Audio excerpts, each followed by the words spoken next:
Movies start होते ही हम देखते हैं समीर की फैमिली नरगिस की फैमिली से समीर और नरगिस की शादी की बात करने आए हैं।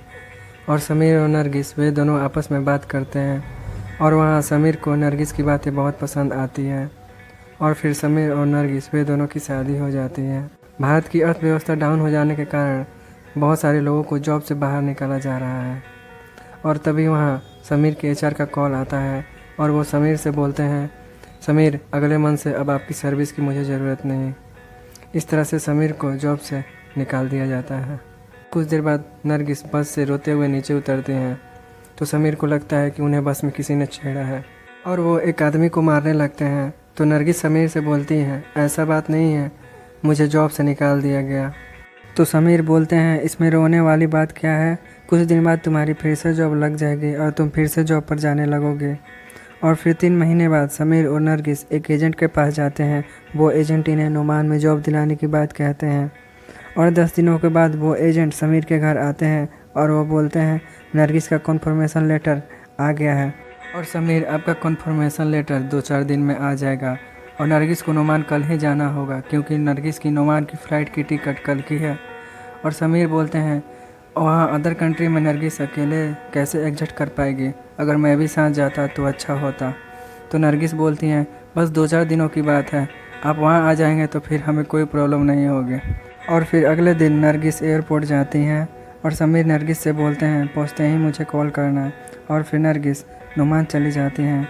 नुमान पहुँचते ही उसी दिन शाम में नरगिस समीर के पास कॉल करती हैं और बोलती हैं, ये वो जगह नहीं है, मुझे गलत जगह लाया गया है, और बहुत ही घबराई हुई रहती हैं। तो समीर को गुस्सा आ जाता है और वो अपने बाइक उठाकर उस एजेंट के पास जाते हैं और वो एजेंट से बोलते हैं, तुमने उसे कहाँ भेजा है। वो एजेंट बोलते हैं, समीर मैं खुद घबराया हुआ हूँ, नरगिस को जिस पिकअप पॉइंट पर पहुँचना था वो वहाँ पहुँचे ही नहीं, शायद उसे कोई दूसरे लोग उठा कर लेकर चले गए। तो समीर उस एजेंट से बोलते हैं, मुझे कल के कल नुमान का वीज़ा चाहिए, बिजनेस वीज़ा या टूरिस्ट वीज़ा, मुझे कोई भी वीज़ा लगा कर दो। और फिर अगले दिन समीर नुमान पहुंच जाते हैं। नुमान पहुंचने के बाद एयरपोर्ट के बाहर समीर की मुलाकात उस्मान खामिद अली मुराद से होती है। उस्मान वहां के एक टैक्सी ड्राइवर होते हैं और समीर उन्हें पीसीओ जाने के लिए बोलते हैं और उस्मान समीर को पीसीओ ले जाते हैं और समीर पीसीओ जाते हैं और एक न्यू सिम कार्ड लेते हैं और वो वहाँ के नंबर पर कांटेक्ट करने की कोशिश करते हैं मगर कॉल नहीं लगता। तो उस्मान भाई समीर से पूछते हैं, क्या हुआ। तो समीर उस्मान भाई को वो एड्रेस और पिन कोड दिखाते हैं और उस्मान भाई समीर से बोलते हैं, ऐसा एड्रेस और ऐसा पिन कोड यहाँ पर है ही नहीं, ये जो आपको एड्रेस और पिन कोड दिया है वो गलत दिया है। और फिर उस्मान भाई समीर को नूर सबा पुलिस हेडक्वार्टर ले जाते हैं और समीर वहाँ अपनी वाइफ की मिसिंग कंप्लेंट लिखवाते हैं मगर वहाँ उनको कोई मदद नहीं मिलती। और फिर उस्मान भाई समीर को इंडियन एम्बेसी ले जाते हैं और समीर अपनी वाइफ की मिसिंग कंप्लेंट लिखवाते हैं और वहाँ के असिस्टेंट समीर से बोलते हैं, इस ऑफिस के जनरल आई.के. मिश्रा अभी तो यहाँ नहीं है, 2 दिन बाद आएंगे। तो समीर रिक्वेस्ट करते हैं तो वो असिस्टेंट आई.के. मिश्रा को एक इमरजेंसी ईमेल करती हैं ताकि उनको जल्द पता चल जाए। और समीर वहाँ से उस्मान भाई के पास जाते हैं। उस्मान भाई समीर से बोलते हैं, क्या एम्बेसी से मदद मिलेगी। तो समीर बोलते हैं, जो मदद कर सकते हैं वो तो अभी नहीं है मगर मैं उनका इंतज़ार नहीं कर सकता। और फिर अगले दिन समीर नुमानटेल जाते हैं। जिस नंबर से नरगिस समीर के पास कॉल की थी उस नंबर का डिटेल्स निकलवाते हैं और उन्हें उस नंबर का डिटेल्स मिल जाता है। वो डिटेल्स बैतू सैफ का होता है, परवेज़ अल सराजी के नाम पर। और समीर बैतू सैफ जाते हैं। समीर उस एड्रेस पर पहुंचते हैं तो उनको पता चलता है परवेज़ अल सराजी जो यहाँ पर रेंट पर रहता था वो 6 दिन पहले ही रूम छोड़कर चला गया था। इस तरह से समीर को परवेज़ अल सराजी के बारे में वहाँ पर कोई मदद नहीं मिलती। और फिर समीर उस्मान भाई के पास जाते हैं क्योंकि उस्मान भाई का घर बैतू सैफ में ही होता है। और फिर उस्मान भाई के फ्रेंड की मदद से पता चलता है परवेज़ अल सराजी जो कि लड़कियों की दलाली करता है। यह बात सुनकर समीर बहुत परेशान हो जाते हैं और वह उस्मान भाई से बोलते हैं, आप मेरी वाइफ को ढूंढने में प्लीज़ मेरी मदद कर दीजिए।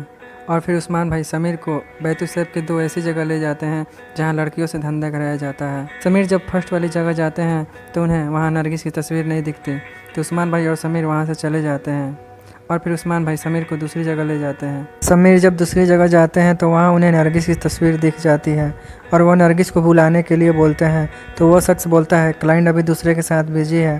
तो समीर को गुस्सा आ जाता है मगर समीर अपना गुस्सा कंट्रोल कर लेते हैं और इंतज़ार करते हैं और फिर वे लोग नरगिस को ले आते हैं।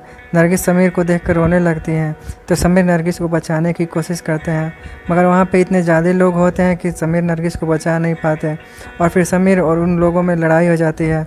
कुछ देर के बाद समीर को लगता है कि वहाँ पर बहुत ज़्यादा शख्स हैं, तो समीर वहाँ से भागने की कोशिश करते हैं। वो जैसे ही नीचे आते हैं तो उस्मान भाई अपने गाड़ी लेकर आ जाते हैं और समीर और उस्मान भाई दोनों भागने लगते हैं, मगर भागते वक्त उन लोगों का एक्सीडेंट हो जाता है और वे लोग बेहोश हो जाते हैं। तभी वहाँ पुलिस गाड़ी आ जाती है और वे लोग समीर को नूर सबा पुलिस स्टेशन ले जाते हैं। तभी वहाँ पे इंडियन एम्बेसी के आई के मिश्रा आते हैं और समीर से बोलते हैं, समीर इस केस में ISA हेडक्वार्टर में बात की है, वे लोग तुम्हारी इस केस में मदद करना चाहते हैं। तभी वहाँ पे ISA हेडक्वार्टर के एक ऑफिसर फैज़ अब्बू मलिक आते हैं और वह समीर से पूछताछ करते हैं, तो समीर उन्हें सब सच बता देते हैं। तब अब्बू मलिक समीर से बोलते हैं, इस केस में मैं तुम्हारी मदद करूंगा, और फैज़ अब्बू मलिक समीर को ISA हेडक्वार्टर ले जाते हैं और वहाँ के जनरल इस केस के लिए फैज़ अब्बू मलिक और तमीना को चूज करते हैं और तमीना समीर को एयरपोर्ट ले जाती हैं और CCTV कैमरे की मदद से पता करती हैं कि नरगिस को कौन पिकअप किया है। तभी उन्हें पता चलता है ब्लैक कलर की वैन में जो लोग आए थे वही लोग नरगिस को लेकर गए हैं। और कुछ देर बाद हम देखते हैं इस राजी को लोगों को पता चल जाता है कि समीर नरगिस को खोज रहे हैं, तो वही लोग एक इंडियन लड़की को बहुत बुरी तरह जला देते हैं। इतनी बुरी तरह जलाते हैं कि उसका चेहरा तक नहीं दिखाई देता। तो समीर को लगता है कि ये नरगिस नहीं है। जब समीर उसके गले में एक लॉकेट देखते हैं तो समीर को लगता है कि यही नरगिस है और समीर और उस्मान भाई नरगिस को दफना देते हैं। और फिर अब्बू मलिक समीर को एयरपोर्ट छोड़ने जाते हैं। तभी पोस्टमार्टम रिपोर्ट की मदद से तमीना को पता चलता है कि जिस लड़की को जलाया गया था वह नरगिस नहीं है और तमीना फैज़ अब्बू मलिक के पास कॉल करती है, मगर उनका कॉल नहीं लगता, तो तमीना खुद एयरपोर्ट आ जाती हैं और जब पैसेंजर लिस्ट चेक करती हैं तो उसमें समीर का नाम नहीं होता है। समीर इंडिया नहीं जाना चाहते थे क्योंकि वो सिराजी से बदला लेना चाहते थे। तो फैज़ अब्बू मलिक समीर को ढूंढने के लिए बोलते हैं। जब समीर उन लोगों को देखते हैं तो एक छोटे बच्चे के सहारे एयरपोर्ट से बाहर चले जाते हैं और एयरपोर्ट से बाहर आते ही अपना सिम कार्ड निकाल देते हैं और वो टैक्सी में बैठकर चले जाते हैं। तमीना जनरल से बोलती हैं, सर हमें लगा कि नरगिस मर गई मगर नरगिस अभी ज़िंदा है। तो जनरल बोलते हैं, तो समीर इंडिया जाने का नाटक क्यों किया? तो तमीना बोलती है, सर समीर सिराजी से बदला लेना चाहते हैं इसलिए वो इंडिया नहीं गए हैं और हम उन्हें जल्द ही ढूंढ लेंगे। और समीर सिराजी का एड्रेस ढूंढ लेते हैं। वो एड्रेस सरमले शेख का होता है जो नूर सब्बा से 240 किलोमीटर की दूरी का होता है। और समीर सरमले शेख जाते हैं और उधर तमीना उस्मान भाई के घर आती हैं और वो उस्मान भाई से बोलती हैं, समीर की वाइफ नरगिस जो अभी ज़िंदा है, हम लोग उसे ढूंढने में मदद करेंगे, आप बता दीजिए समीर कहाँ है। तो उस्मान भाई तमीना और फैज़ को सरमले शेख ले जाते हैं और इधर समीर सरमले शेख पहुंच जाते हैं और वो सिराजी पर अटैक कर देते हैं। सिराजी और समीर के बीच काफ़ी देर तक लड़ाई होती है और समीर सिराजी को रस्सी से बांध देते हैं और पूछते हैं, नरगिस कहाँ है? तो सिराजी बोलते हैं, पीछे कंटेनर लगी है, उसी में नरगिस है। तभी वहाँ पे फैज़ तमीना और उस्मान भाई आ जाते हैं और तमीना समीर से बोलती है, समीर हम लोग तुम्हारी मदद करने आए हैं, अपना बंदूक नीचे कर दो।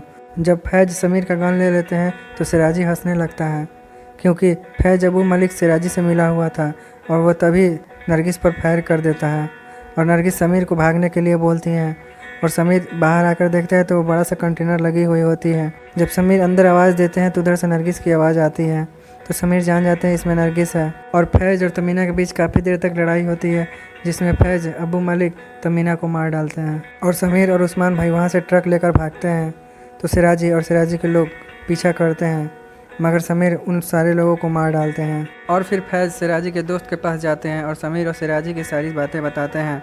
तभी वहाँ पे ISA हेडक्वार्टर के एक रिपोर्टर फैज़ को सिराजी के दोस्त से बात करते हुए उनका तस्वीर खींच लेते हैं और वो ISA हेडक्वार्टर में कॉल करके फैज़ के बारे में सारी सच्चाई बता देते हैं। और समीर वो ट्रक लेकर नूर सब्बा सिटी के अंदर चले जाते हैं और फैज़ समीर को मारने के लिए सारे पुलिसकर्मियों को शूट एंड साइड का ऑर्डर दे देते हैं, मगर समीर उस ट्रक को कैसे भी ISA हेडक्वार्टर पहुंचाना चाहते हैं ताकि सारी सच्चाई सामने आ जाए। और फिर समीर उस ट्रक को लेकर ISA हेडक्वार्टर पहुंच जाते हैं और फिर वे लोग समीर को अंदर ले जाते हैं। फैज़ समीर को मारने की कोशिश करते हैं मगर वहाँ के जनरल फैज़ के बारे में सारी सच्चाई जान जाते हैं और वो फैज़ को बेइज्जत करते हैं। तभी समीर को वहाँ पता चल जाता है कि जनरल को सारी सच्चाई पता चल गया है और वो फैज़ को बहुत मारते हैं। और फिर जब समीर बाहर आते हैं तो उन्हें नरगिस मिल जाती है और फिर ISA हेडक्वार्टर के लोग फैज़ को शूट करके मार डालते हैं और फिर समीर उस्मान भाई से बात करके नरगिस को लेकर वापस इंडिया आ जाते हैं।